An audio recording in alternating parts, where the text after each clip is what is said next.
गोड गुलाबी असं नातं असणाऱ्या वहिनी आणि वंसबाईंची ही कथा कौटुंबिक विषयाभोवती फिरणारी असली तरी छानसा संदेश देणारी ही कथा. सोनाली आणि मानवच्या लग्नाला 6 वर्ष होत आली तरीही त्यांच्या संसारात अजूनही त्यांच्या संसारवेलीवर फूल नव्हतं. त्यामुळे सोनाली सतत उदास असायची.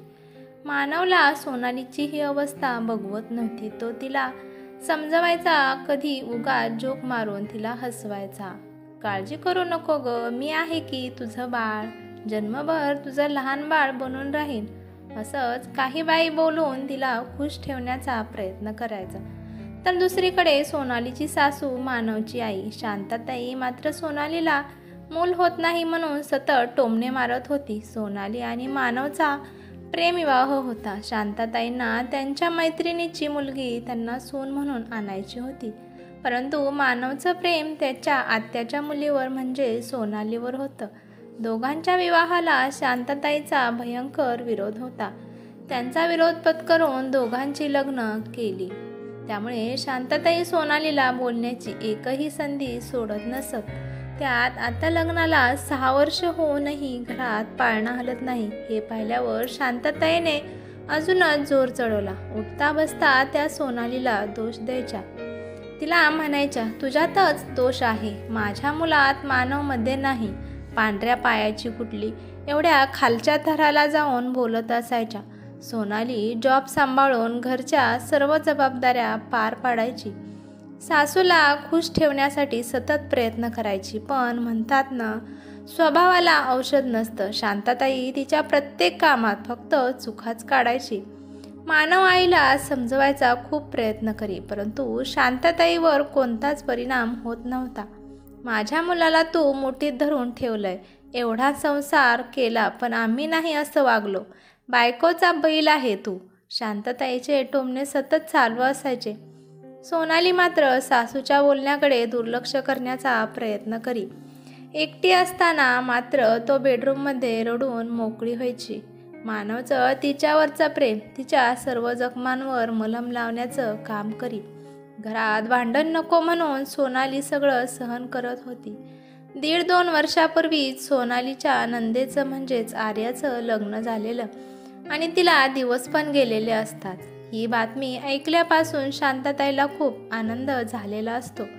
आर्याचं गोड कौतुक करता करता शांताताई सोनालीला तिची तुलना करून काय ते बोलत असायच्या. म्हणायच्या, माझ्या लेकीला तुझ्या आधी दिवस गेले आणि तुझ्या लग्नाला 6 वर्ष झाले तरी तुझं पोट रिकामच आहे. तुझ्या बाईपणाला काय जाळायचे का? तुला बाळच नाही म्हणून तुला स्त्री असण्याचा हक्क तुला नाही आहे. वांझोटी कुठली, मूल जन्माला घालण्यासाठी स्त्रीचा जन्म असतो, नाहीतर तिच्या स्त्री होण्याचा काहीच फायदा नाही, असं समजणाऱ्या ह्या समाजाला स्त्रीच्या अंतर्मनातल्या वेदना कधी कळणार? कधी तिच्या श्वासात तिच्या अपेक्षांची वर्दळ, त्यांची चाहूल असते ही तिला वाज म्हणणाऱ्या लोकांना कसं कळणार?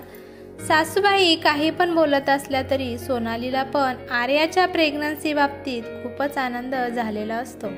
आर्या आणि सोनाली मैत्रिणीसारख्या राहिलेल्या होत्या. आर्याला पण तिच्या आईचा स्वभाव आवडत नसायचा.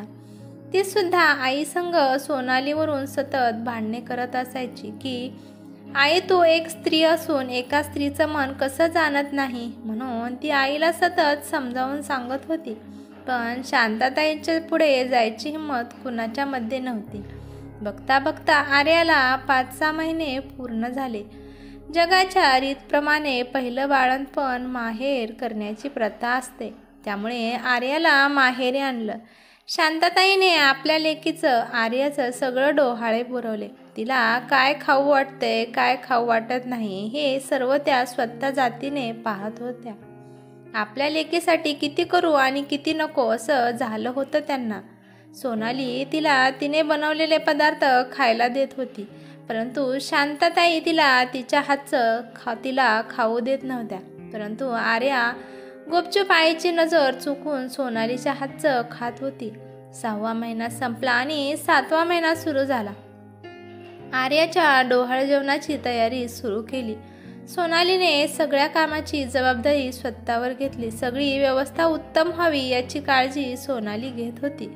सासूबाईकडून जरी चूक झाली तरी त्या चुकीला जबाबदार सोनालीलाच ठरवत असायच्या. त्यामुळे आता बारीक सारीक सुद्धा चूक करून जमणार नव्हती. तिने किती पण केलं तरी तिचं कौतुक शांतताईला अजिबात नसायचं. पाहुण्यांची यादी, जेवणाचा पदार्थ, देण्याघेण्याचं, घरच्या सजावटीचं, खरेदी करून काय आणायचं याच्यात कोणतेही कमी सोनालीने केली नाही. सगळे एकदम निर्विघ्न पार पाडण्याचा प्रयत्न सोनाली करत होती. आर्याच्या डोहाळेनिमित्त तिला जणू वाटत होतं की हे तिच्याच बाबतीत घडत आहे. घरातील सून म्हणून तिच्यावर सगळी जबाबदारी होती आणि मानव तिला उत्तमपणे प्रतिसाद देत होता. मानव पण सगळ्या कामात सगळीकडे लक्ष देत होता. सासूबाई मात्र फक्त सोनालीची मज्जा बघत होत्या.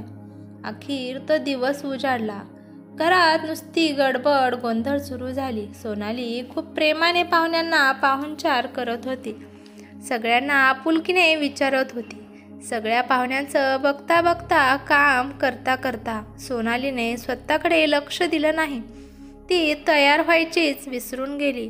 मग आर्याने तिला जबरदस्तीने तयार केलं. आर्या म्हणाली, वहिनी इतकं मस्त मला तयार केलं, एवढं घर मस्त सजवलं आणि माझी वहिनी सजली नाही. म्हणून आर्या तिची चेष्टा करत होते. आर्याची एक साडी आर्याने सोनालीला नेसवली.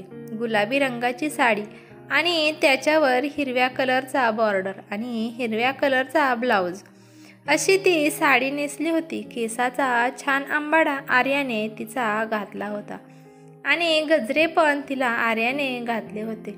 मानव तिच्याकडे पापणी न पाडता बघत होता. मग आर्याने हळूच त्याला खुणावलं आणि मग तो दुसरीकडे पाहू लागला. मानवच्या जहरलेल्या नजरेने सोनाली तर लाजेने लाल लाल झाली. 4 वाजता सगळे कार्यक्रमासाठी हजर झाले. सगळीकडे आनंदी वातावरण होते. सगळे आर्याचे कौतुक करत होते. आर्याच्या सासरची पण सगळे आले होते. डोहाळ जेवणाचा कार्यक्रम सुरू झाला.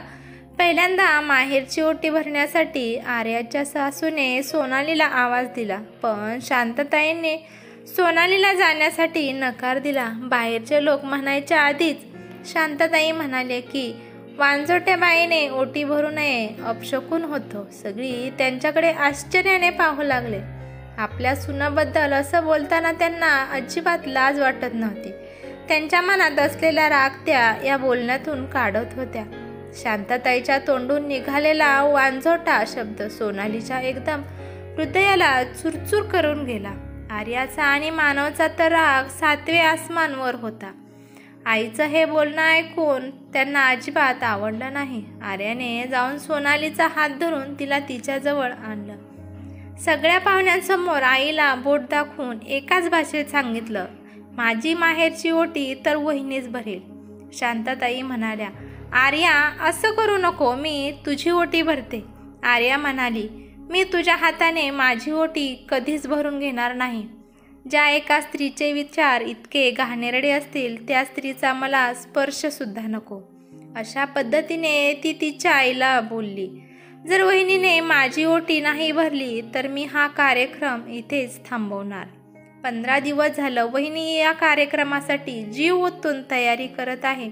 काही कुणाला कमी पडू नये म्हणून ती दिवस रात्र माझी काळजी घेत होती. तेव्हा नाही आठवलं तुला तिचं वांझोटापणा? तिच्याकडून सगळे कामं करून घेतली आणि आत्ता तिला अशी बोलते तू? तुला पटायला पाहिजे. ओटी भरण्याचा मान तिचा आहे. तिला द्यायचा नसेल तर मला हा कार्यक्रम नको. मला माझा आनंद साजरा करायचा नाही. इतक्या वर्षापासून आईच्या वागण्याकडे दुर्लक्ष करणाऱ्या मानवला खूप राग आला होता. तो आईकडे आला आणि तिला म्हणाला, आई, मी एवढे दिवस गप्प होतो कारण मला सोनालीने शपथ दिली होती. सत्य जर तुला आधीच समजलं असतं तर तू तिला कधीच वांजोटी म्हणाली नसती. आज मी सगळ्या पाहुण्यांदेखत सर्वांसमोर मी सांगतो, तू तिला म्हणत होती की तुझ्यात दोष आहे, पण खरं काय आहे ते मी तुला आज सांगतो की दोष सोनालीत नाही, दोष माझ्यात आहे. मी बाप बनू शकत नाही. त्यामुळे मी सोनालीला आई बनण्याचं सुख कधीच देऊ शकणार नाही. डॉक्टरांनी जेव्हा आमच्या दोघांचे रिपोर्ट पाहिले तेव्हा डॉक्टरांनी आम्हाला सांगितलं होतं की माझ्यामध्ये दोष आहे. पण मला सोनालीने गप्प बसवलं. तू तिच्यावर किती अत्याचार करीत होतीस, पण ती नेहमी तुझा विचार करत होती. सोनालीच्या डोळ्यातून अश्रुधारा वाहत होत्या. शांताताईंना हे ऐकून धक्काच बसला. त्यांच्या कानावर विश्वासच बसत नव्हता. त्यांचे डोके गरगरायला लागलं आणि त्या खाली बसल्या. थोड्या वेळाने त्यांना बरं वाटल्यावर त्यांनी पहिली हाक सोनालीला मारली. सोनालीला सतत रडायला येत होतं. इतक्या दिवसाचे लपवून ठेवलेले अश्रू जणू आज पूर आल्यासारखे वाहत होते. आज सगळ्यांसमोर सत्य बाहेर आलं. आता पुढे काय करायचं हा विचार तिला छळत होता. सोनालीला बघताच शांताताईने तिला मिठी मारली. सोनाली, मी तुझा सतत राग केला, पण तू कधी मला उलट बोलले नाही किंवा तू मला माघारी सुद्धा एक शब्द सुद्धा चकार बोलली नाही. तू माझ्याशी नेहमी हसत खेळत वागली. मी मात्र तुझा खूप छळ केला. प्लीज मला माफ कर सोनाली. आई, तुम्ही माझ्यापेक्षा मोठ्या आहात. माझ्यापुढे असं हात जोडू नका. आणि माझ्या मनात तुमच्याबद्दल कधीच राग नव्हता आणि येणार पण नाही. मी एक स्त्री असून तुझ्या भावना समजू शकले नाही. सासू सुनामधला जो गैरसमज, जो रागद्वेष होता, तो सगळा निघून गेला आणि त्या दोघे आता मैत्रिणीसारख्या वागू लागल्या. हे पाहून आर्या आणि मानव दोघे पण खुश झाले. सोनालीनेच आर्याची ओटी भरली आणि अशा प्रकारे मस्तपैकी डोहाळे जेवणाचा कार्यक्रम पूर्ण झाला. नंतर एका वर्षानं सोनाली आणि मानवने 4 महिन्याच्या मुलीला दत्तक घेतले आणि त्या मुलीला शांताताई, मानव आणि सोनालीने खूप भरभरून प्रेम दिलं. नणंद आणि भावजे यांचे खूप प्रेमळ नाते आहे. जर ते प्रामाणिकपणाने आणि निष्ठेने हाताळले गेले तर त्यापेक्षा सुंदर नाते दुसरे असू शकत नाही. कारण प्रत्येक मुलगी ही कुणाची तरी नणंद आणि भावजे असते. पण बऱ्याच वेळा हे पाहिलं जातं की नणंदला भावाबद्दल प्रेम आणि आपुलकी तर असते, मात्र तिच्या नणंदबद्दल तिरस्कार व देशाची भावना असते. विवाहित नणंद बऱ्याचदा सासरी राहून माहेरी हस्तक्षेप करते आणि तिच्या भावजेविरुद्ध तिच्या पालकांना भडकवत राहते. त्यामुळे भाऊ भावजेचे घरगुती जीवन प्रभावित होते.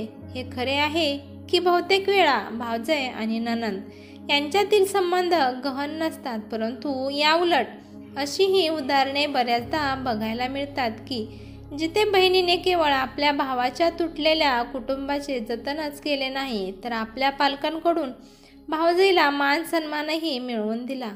कथा आवडल्यास लाईक, शेअर